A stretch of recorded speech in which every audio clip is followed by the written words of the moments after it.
नमस्कार मित्रों, फिर से स्वागत है आपका अपने YouTube चैनल हिंदी की पाठशाला पर।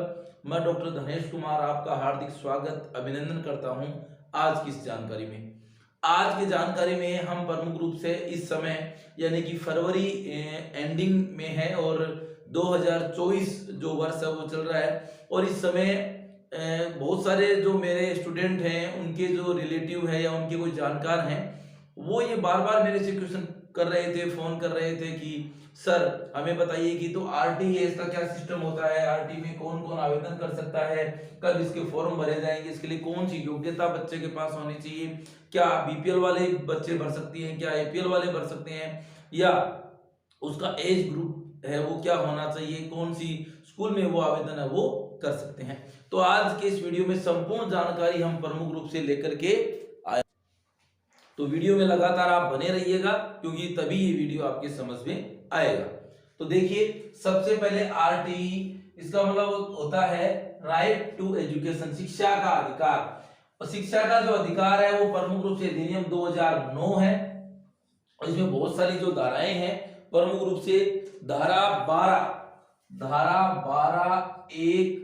में प्रमुख रूप से आरटी का प्रावधान राजस्थान सरकार सबसे पहले ये भारत में लागू हुआ, उसके बाद राजस्थान में भी ये आ गया कि हर बच्चे को जिस प्रकार समानता का अधिकार है, स्वतंत्रता का अधिकार है, उसी प्रकार हर बच्चे को शिक्षा प्राप्त करने का अधिकार है, चाहे वो गरीब हो चाहे वो अमीर हो। और दूसरी बात, गरीब बच्चे, ऐसा माना जाता है कि गरीब जो बच्चे होते हैं वो सरकारी विद्यालय में पढ़ते हैं, परंतु गरीबों के बच्चे हैं अब शिक्षा के अधिकार के अंतर्गत प्राइवेट जो स्कूल हैं, चाहे वो कितना ही हाईफाई स्कूल हो, उसको 25% सीटें क्या करनी पड़ेगी, 25% सीटें दुर्बल और जो वंचित वर्ग है, जो प्रमुख रूप से शिक्षा से थोड़ा सा दूर है, शिक्षा से वंचित है, उसके लिए 25% सीटें उसको उनके लिए रिजर्व रखनी पड़ेगी। और उसका जो भरण पोषण है वो प्रमुख रूप से कौन करेगा, राजस्थान सरकार है वो करेगी। जो भी एक सिस्टम होता है, कितनी फीस उस बच्चे की होनी चाहिए उसके अनुसार वो करेगी। गैर सरकारी विद्यालय, ये मैंने आपको पहले बता दिया कि सरकारी स्कूलों में तो कोई पैसा लगता ही नहीं है, बच्चे को ड्रेस, उसकी सिलाई, दूध, खाना सब फ्री मिलता है, परंतु प्राइवेट स्कूल में बच्चे की फीस है वो भरण पोषण है वो राज्य सरकार करेगी, गार्जियन को नहीं देनी होगी। यदि आपका आरटी में यानी राइट टू एजुकेशन, शिक्षा के अधिकार के अंतर्गत 25% में उस स्कूल में हो जाता है तो आपको कक्षा 1 से 8 तक जो शिक्षा है वो फ्री में प्राप्त होगी। स्कूल का जो संपूर्ण फीस है, ट्यूशन फीस, वो राज्य सरकार वहन करेगी और आपको बस का किराया वगैरह है वो आपको कुछ है वो देना होगा। पहले तो ये होता था केंद्रीय विद्यालय की तर्ज पे ही आरटी है वो प्रमुख रूप से है, जिसमें किताब आपको मिलती है स्कूल के द्वारा, जो आने जाने का बच्चे का किराया है वो भी आपको मिलता था, ड्रेस का भी मिलता था और फीस है वो ऑटोमेटिक फ्री रहती थी। परंतु कुछ ये जो निजी विद्यालय हैं वो केवल ट्यूशन फीस ही राज्य सरकार के द्वारा उनको मिलती है, तो प्राइवेट स्कूलों की फीस भी काफी होती है। यदि ये भी आप अपने बच्चे के लिए कर पाते हैं तो अच्छी शिक्षा उसको दे पाते हैं। ये योजना कब से प्रारंभ हुई, देखिए राजस्थान में 2012-13 से ये प्रमुख रूप से कार्य वो कर रही है, जिसमें आरटी के अंतर्गत 25% सीटें मैंने आपको बता दी, ये प्रमुख रूप से होती है, आपको आवेदन करना पड़ता है। कितने प्रतिशत सीटों पे आवेदन, ये मैंने 25% बता दिया। प्रवेश प्रक्रिया कब से व कैसे, देखिए अभी जो 13 मार्च आएगी, अभी फरवरी चल रही है, 13 मार्च 2024 से 13 मार्च 2023 से 23 मार्च यानी 10 दिन का समय आपको मिलेगा आवेदन करने के लिए। ठीक है, 13 मार्च से 23 मार्च 2024 तक आप अपने बच्चे के लिए आवेदन कर सकते हैं, ऑफलाइन या ऑनलाइन मोड से।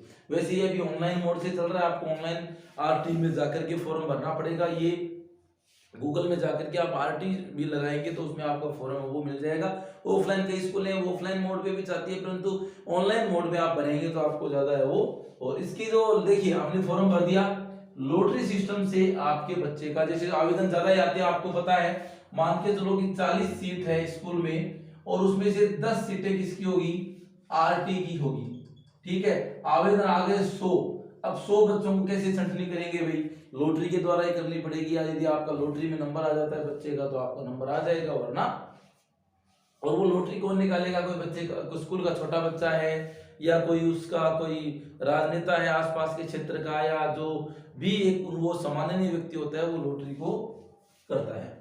ठीक है। आयु सीमा क्या है, देखिए इसमें 4 स्टेज होती है। प्री प्राइमरी यानी कि जो देखिए एल क्या होती है, प्री प्राइमरी यानी कि आप मान सकते हैं प्राइमरी, एलकेजी, यूकेजी और फर्स्ट। जब बच्चा फर्स्ट में आता है तो 3 कक्षाएं पहले पढ़ चुका होता है, क्योंकि केंद्रीय विद्यालय और नवोदय विद्यालय में तो प्रमुख रूप से नवोदय विद्यालय तो छठी से ही चलते हैं। केंद्रीय विद्यालय में प्रथम क्लास बच्चे की उम्र है वो 7 वर्ष है वो होनी चाहिए, तब वो एडमिशन लेते हैं। परंतु जो निजी स्कूल अन्य जो होते हैं वो प्राइमरी से ही कक्षाएं वो प्रारंभ कर देते हैं। तो प्राइमरी क्लास का जो बच्चा है वो 3 से उसकी मिनिमम 3 वर्ष होनी चाहिए, अधिकतम 4 वर्ष होनी चाहिए।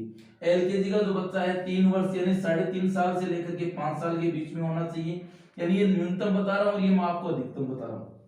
यूकेजी का बच्चा है 4.5 साल से लेकर के 6 वर्ष के बीच में होना चाहिए। फर्स्ट का जो बच्चा है 5 वर्ष से लेकर के 7 वर्ष के बीच में वो होना चाहिए, यानी वो 7 वर्ष से बड़ा नहीं होना चाहिए, 5 से कम नहीं होना चाहिए। अभी ये 5 वर्ष से जो केंद्रीय विद्यालय केवीएस में तो ये 6 वर्ष कर दी गई है, 6 न्यूनतम और 7 अधिकतम। ठीक है, ये प्रमुख रूप से आपको पढ़ना। और गणना कब से करेंगे आप, 31 मार्च 2024 से, यानी आपके बच्चे का जन्म 10 मान के चलो 10/10/2019 है, तो आप क्या करेंगे, इससे जो आपके बच्चे की आयु है यानी कि 31 मार्च आप यहां लगा लेंगे, 31/3/2024 है वो आप घटा लेंगे। यानी कि जैसे क्या होता है इसमें सबसे पहले आप घटाएंगे कौन से दिन, 31 में से कितने गए 10 बचे 21, 3 में से 10 जाते नहीं है तो इधर 12 ले लेंगे, और 15 में से 10 गए 5, यहाँ बचे 23, और 23 में से 19 जाएंगे तो बचेंगे 4, यानी आपके बच्चे की उम्र हो जाएगी 4 वर्ष 5 माह 21 दिन। तो आप किसमें आएंगे, 4 वर्ष 5 महीने, इसमें भी नहीं आएंगे आप, एलकेजी में आपका बच्चा है वो पढ़ेगा, क्योंकि इसमें आपकी क्या हुआ 4 वर्ष और 5 माह में 4 से 6 न्यूनतम होना चाहिए, तो आपके बच्चा एलकेजी में इस वर्ष है वो पढ़ेगा। इस प्रकार से आप उम्र है वो निकाल सकते हैं। उसके बाद क्या है, आवश्यक दस्तावेज, इंपॉर्टेंट बात है, वेरी इंपॉर्टेंट, क्योंकि परीक्षा के समय फॉर्म भरने के समय बहुत कम है वो समय आपको मिलेगा। तो आप ये चीजें यदि आपके बच्चे की और आपकी नहीं है तो आप निश्चित रूप से बना लें, क्योंकि आपके पास उस समय इतना समय है वो नहीं मिलेगा उस टाइम में। इसलिए आपका नाम है, करेक्शन है, जन्म प्रमाण पत्र है। कई बार क्या होता है कि आपने बना रखा है परंतु आधार कार्ड में नाम थोड़ा सा मिस्टेक है, स्पेस है, पिताजी के नाम पे माताजी के नाम पे, तो वो आप पूरी है वो कर लें। देखिए इसमें जो सामान्य बच्चा है उसके पास आधार कार्ड बच्चे का होना चाहिए, माता पिता का आधार कार्ड होना चाहिए, जन्म प्रमाण पत्र टीओबी, डेट ऑफ बर्थ सर्टिफिकेट होना चाहिए। उसके बाद बीपीएल और एपीएल कार्ड होना चाहिए, बीपीएल को प्राथमिकता मिलेगी, यानी कि जो गरीब हैं बिलो कैटेगरी से नीचे उनकी स्थिति है, इसलिए आय प्रमाण पत्र, और ओबीसी वगैरह का जो आय प्रमाण पत्र है वो 2.5 लाख यानी 2.5 लाख से कम होना चाहिए। यदि 2.5 लाख से कम नहीं है तो वो क्रिमिनल नॉन क्रिमिनल श्रेणी में नहीं आएंगे। ये है जनरल और ओबीसी के लिए। एससी एसटी के लिए क्या है, आधार कार्ड, और आधार कार्ड माता पिता का होना चाहिए, जन्म प्रमाण पत्र, डिजिटल जाति प्रमाण पत्र, यानी उनका प्रमुख रूप से सेंटर का जाति प्रमाण पत्र होता है, एक स्टेट का होता है। हालांकि स्टेट और आप सेंटर का कोई भी बना सकते हैं, जो इंग्लिश में होता है वो सेंटर का माना जाता है, और जो हिंदी में होता है वो राजस्थान सरकार यानी कि हमारे स्टेट का माना जाता है। इसमें भी यदि बीपीएल और एपीएल है तो वो कार्ड होना चाहिए, बीपीएल को प्राथमिकता मिलेगी, और साथ ही साथ आय प्रमाण पत्र कितना भी हो, आपको पता है जो आरटी के अंतर्गत आवेदन करेगा उसका आय प्रमाण पत्र एससी एसटी में है तो भी वो इतना ज्यादा नहीं मिलेगा। साथ ही साथ आप आधार कार्ड के साथ साथ मूल निवास प्रमाण पत्र भी आपके पास होना चाहिए, यानी कि बच्चे का आधार कार्ड, उसका मूल निवास प्रमाण पत्र, उसका जाति प्रमाण पत्र, ये चीजें तो आपके पास होनी चाहिए। साथ ही साथ जन्म प्रमाण पत्र भी उसका होना चाहिए। यदि ये चीजें नहीं होगी तो आप उसका आवेदन करने में आपको दिक्कत है वो होगी। आपने ऑनलाइन आवेदन कर दिया, रजिस्टर्ड मोबाइल पे आपके पास मैसेज आ जाएगा, टेक्स्ट मैसेज, उसके बाद आप उस मैसेज को क्या कर सकते हैं, आप उस मैसेज को सेव रख सकते हैं। जब आपका नंबर आएगा, फॉर्म भरते समय भी आपको ओटीपी कुछ का बहुत सारे फिलअप करने पड़ेंगे। उसके बाद आप जब आपका नंबर आ जाएगा तो आपको डॉक्यूमेंट तैयार रखने हैं, स्कूल में जमा कराने हैं, और उसके बाद आपके बच्चे का आपको क्या करना है, दाखिला है उस स्कूल में करवा देना है। आरटी की प्रोसेस है चलती है विधि, फिर भी मैंने हर पर्सन को आपके सामने रखने का प्रयास है वो किया है। क्या उम्र होनी चाहिए, कैसे आवेदन करेंगे, कैसे क्या करेंगे, फिर भी यदि आपके कुछ डाउट्स है तो आप प्रमुख रूप से कमेंट बॉक्स में जाकर के जरूर बताएं।